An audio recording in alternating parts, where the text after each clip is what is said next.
June 21st started out like just about every other day on this trip. Wake up at 5:30, hang out, check email and everything else on the internet until 6 o'clock. I'd start wrapping up all my electronic gear. Carl would hop in the shower. When he was done, I'd get in the shower, and then we'd head to breakfast. After breakfast, we'd go back to the room, get the bikes packed up, be on the road by around 8:30. Since our destination of Orem, Utah was only about 250 miles away, we had the luxury of sitting around taking a look at what hotels were available and making a reservation. Now, 250 miles at 80 miles an hour really doesn't take that long. And since we couldn't check in until 3, we figured that if we left by 10:30, 11 o'clock, we'd still have time for lunch on the way and be there by check-in time.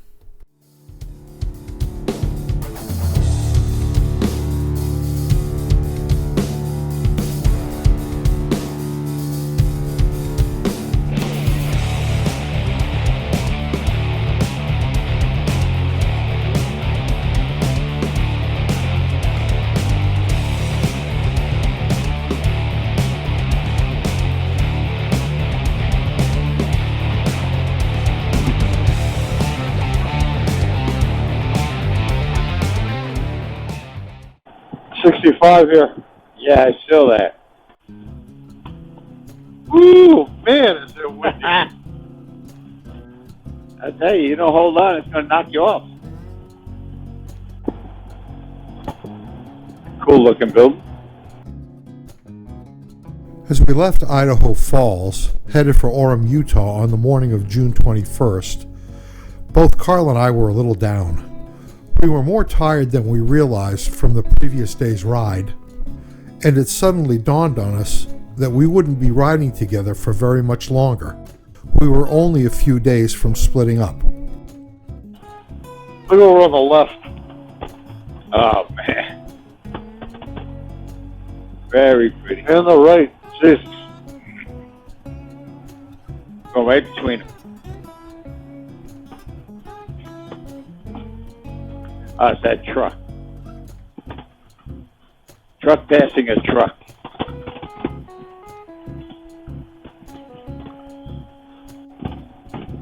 There's got to be something going on this week that all these places are out of rooms and prices are jumped up.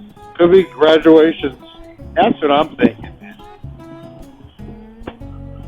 Because, I mean, the next week the same room for 200 would be 71.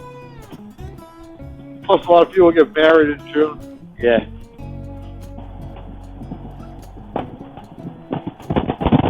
$80 miles an hour. I'm trying to go like 79 so you can put your cruise control on.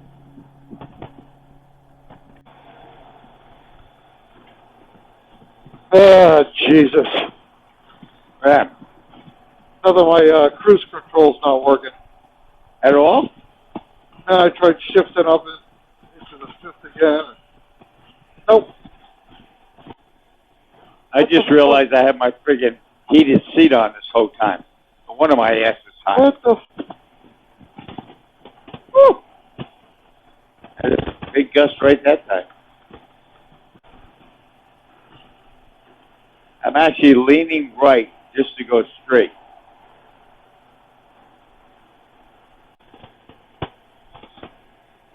There we go. It locked in? Huh? Your cruise control work? Yeah. In retrospect, maybe we should have stayed in Idaho Falls for the day, and we had briefly discussed that. But we had taken a break in Jerome 3 days prior, and how tired could we be? I probably should have asked my body. How's that hip muscle doing? Yeah, I stretched last night in bed. Yeah. I woke up in the middle of the night, stretched my foot, my ankle, my hip. Feel okay now? It never bothered me on the bike. Oh, okay. It was just when I was laying in bed, which was really kind of weird. Yeah. And then, about an hour and a half after leaving Idaho Falls, the exhaustion that I experienced the day before, at the end of the day, came back and I hit a wall. I just couldn't keep my eyes open. We got any services here? Do I have any what? Services. If we do, let's get off, because I'm having a tough time here. Okay. Want to get off here? Can we? If there are any services. Oh, okay. You looking for services?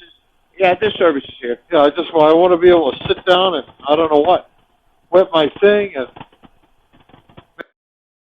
it's scary when you start nodding a little bit. Hell you know? yeah. Got to start getting more sleep at night. Well, I had that shit to do, and I looked at the route. Yep. I think by the time I get into bed and turn the light off, it must have been close to midnight. We got a late start anyway, you know?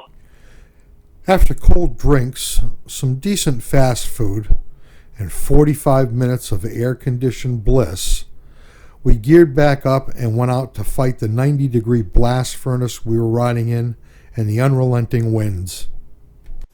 Oh, what a difference. Yeah. Oh, Wake up. Wake up, young man. man, I hate that feeling. Oh, hell yeah. That's I'm thinking about doing slalom here with these little mini cones. what is it?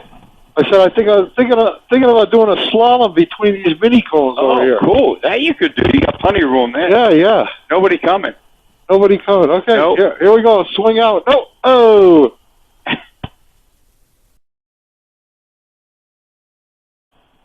Coming up to a lot of mountains all over. What's that? Mountains to the left, mountains in front of us, mountains at 1 o'clock. Wait for a nice long straightaway and then just close my eyes, take a short nap. And I'm good. Getting close to Utah. You think? Yeah. I mean, not real close, but I mean, Yeah, I don't see any dotted lines yet. no. Well, I'm on a compressed screen. So You're on a what? I'm on a compressed screen, so it looks like Oh. closer than it is. We're probably close. Okay. About a year and a half after my dad passed away, I would have random times in my car while I was driving, out in the middle of nowhere, that I would smell a cigar. And I'd feel like he was riding with me for a while. It had never happened on my motorcycle, but several times on this trip, both Carl and I, out in the middle of nowhere, no people around, would smell cigar inside our motorcycle helmets. And not just any cigar, but the distinctive smell of my dad's cigar. Smell that cigar? I do. Call us crazy, but it was nice to think that the cigar smell was an indication that he was along for the ride. Well, it seems like the wind died down a bit, huh? Yeah, a little bit. But as we continued south towards the Utah border on I-15, the mountains grew on the horizon, it got hotter, and the wind started to pick up again. I just want my shirt down. My chest. On the bike? Yeah. I just opened the valve, squeezed a little nipple, Okay. shoved it in my shirt, and leaned back. I'll pump itself right out. Starting to get into the mountains, huh? You're doing what? I said we're starting to get into the mountains. Oh, baby. And then, not far from the Utah border, as we were climbing a long uphill grade and fighting the wind that was coming down the mountain, completely without warning. Oh, Jesus, did you see that? No. Oh, my God, that freaking trailer just blew over. Holy, I heard something. Did you see it was sliding down the freaking highway? Oh, my It God. flipped the truck, too. Imagine if it came into our lane. Oh, my God. Holy shit. I did hear something, but I didn't know. I thought it was I'm listening to the radio. I didn't know. Oh, my God, Richie. Did you see it in your rear view? Yeah, it did. Holy shit, happened right in front of me. Oh, my God. I saw the whole thing. Oh, my God. So what, did it break loose or took the truck with it? No, it took the truck with it. Yeah, because of the wind. Oh, my. That wind must have gone right up underneath it, lifted it up, and then it's turned. Yeah. And when it lifted it up, it lifted the back end of the truck up. Oh, the truck was going down on the road on its front two wheels. Oh, my God. And then it flipped over and was sliding down the road. I think I'm pretty sure the truck flipped over too on its side. God. Oh my freaking word! That was wild. Well, you know, when you're towing something like that, you can't go 80 miles an hour, man. No, and it should have some weight in it too. Yeah, especially in this wind. Oh my God. Mother Nature had been kind to us on this trip, but seeing that happen before my eyes was a reminder of how quickly things could change and why we needed to be on top of our game at all times. It's 88 degrees right now. Oh, good. I'm looking for the. What's that? We got a ways to go before we hit Utah, huh? I guess. I don't really know. I'm looking for the dotted line. I don't see it. You can tell we're tired. We're not talking. Oh, yeah. I'm listening to music. Oh. I'd say that mountain range in the far distance there is Utah. Oh, yeah? Yeah. I can see the dotted line coming up on my screen. Welcome to Utah. Watch out, there's a car in your lane. Yeah. And there's Devil's Tower on the back of that truck. Oh, yeah. So now you've seen that too. Oh, baby. See what the sign says. Sign, everywhere is sign. Okay, let's see. Yeah, 20 miles is Tremonton. I'm going to stop there if they got gas. Okay. The oppressive heat was bad enough, but the added physical and mental fatigue from fighting the constant wind made this simple 4-hour ride down to Orem a real challenge.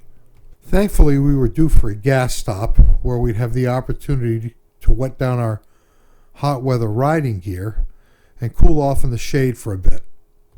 Carl, you there? Yeah. Okay. I didn't know we were still connected. Oh, yeah. Going to be a lot of blank tape today. Hey, I'm not even listening to music now. I'm just zoning out on the mountains and the heat. I'm in, what do they call that? Special Forces zone, man. I'm telling my blood to stop flowing as fast so it not heat my body. Closing my outer capillaries. I see. Okay, it's a good place to get off. All right. After soaking our helmet liners and our shirts with ice-cold water, we had about 45 minutes of relief from the heat. And that should have been good enough because we were only about an hour and a half away from our destination.